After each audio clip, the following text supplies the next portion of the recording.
جب خواجہ غریب نواز رحمۃ اللہ علیہ اجمیر میں پہنچے، اس وقت ایک مندر تھا جو اجمیر کا سب سے بڑا مندر تھا اور صرف راجاؤں اور رانیوں کے لیے خاص تھا۔ مندر کے ساتھ ہی ایک تالاب تھا جس کا نام انا ساگر تھا۔ ہندو اس تالاب کے پانی کو انتہائی پوتر یعنی بابرکت مانتے تھے۔ ان کا ماننا تھا کہ جو اس تالاب میں نہا لے گا اس کے گناہ جھڑ جاتے ہیں۔ کہتے ہیں اس مندر میں رات کو اتنے چراغ جلتے تھے کہ 3.5 من تیل ان چراغوں میں استعمال ہوتے تھے۔ ارد گرد کے کئی دیہات مندر کے نام تھے، یعنی ان دیہات کی آمدن مندر پر خرچ ہوتی تھی۔ مندر میں ہزاروں لوگ رہتے تھے جس کا کام تھا آنے والوں کی رہنمائی دیکھ بھال کرنا کہ کون سا خدا بیٹا دیتا ہے، کون سا دیوتا صحت اور تندرستی کا مالک ہے اور کس مورتی کی پوجا سے دولت مہربان ہوتی ہے۔ خواجہ غریب نواز رحمۃ اللہ علیہ اس مندر میں تشریف لے گئے اور انا ساگر سے کچھ فاصلے پر چٹائی بچھا کر اپنے مریدوں کے ساتھ بیٹھ گئے۔ عصر کا وقت ہونا ہی چاہتا تھا، لہٰذا آپ رحمۃ اللہ علیہ نے حضرت قطب الدین بختیار کاکی رحمۃ اللہ علیہ سے آذان دینے کو کہا۔ کفر و شرک کے گڑھ اجمیر میں اللہ کی وحدانیت پر محمد صلی اللہ تعالی علیہ وآلہ وسلم کی رسالت کا یہ پہلا اعلان تھا۔ وہ لوگ اسلام سے مکمل طور پر لا علم تھے، نہیں جانتے تھے کہ اسلام کیا ہے۔ چنانچہ آذان کی آواز سن کر وہ حیران ہو گئے اور اپنے گھر سے نکل آئے۔ سب مسافروں نے انا ساگر کے پانی سے وضو کیا اور نماز پڑھنا شروع کیا۔ سب ہندو حیران رہ گئے کہ سب بھگوان تو اندر ہیں، تو یہ لوگ آنگن میں کس بھگوان کو سجدہ کر رہے ہیں۔ جب شام ہوئی تو راجا کے اونٹ جو دن میں چرنے کے لیے گئے ہوئے تھے اپنے چارواہوں کے ساتھ واپس آنے لگے۔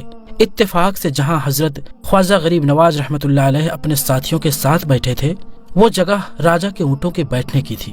چارواہوں نے حضرت خواجہ غریب نواز رحمۃ اللہ علیہ سے کہا، اٹھو بابا، اونٹوں کے بیٹھنے کی جگہ خالی کرو۔ آپ رحمۃ اللہ علیہ نے فرمایا، اتنا بڑا میدان پڑا ہے، اونٹ تو کہیں بھی بیٹھ سکتے ہیں، کیوں مسافروں کو تنگ کرتے ہو؟ وہ نہ مانے اور مسلسل اصرار کرتے رہے کہ اونٹ اسی جگہ بیٹھیں گے۔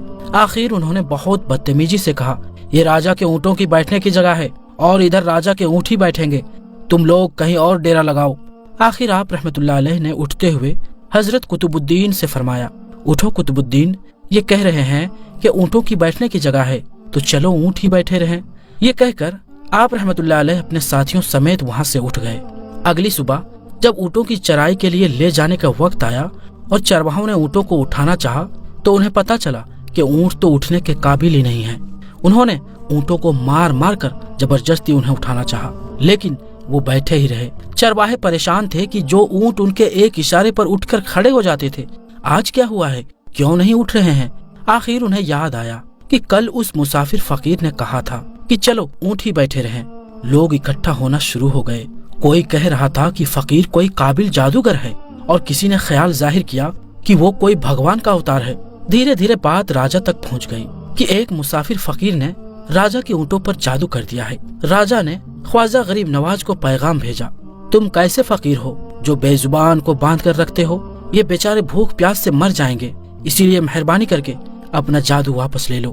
آپ رحمۃ اللہ علیہ نے فرمایا، ہم مسلمان ہیں اور ہم مسلمان بد دعا نہیں دیا کرتے، نہ ہی جادو کرتے ہیں۔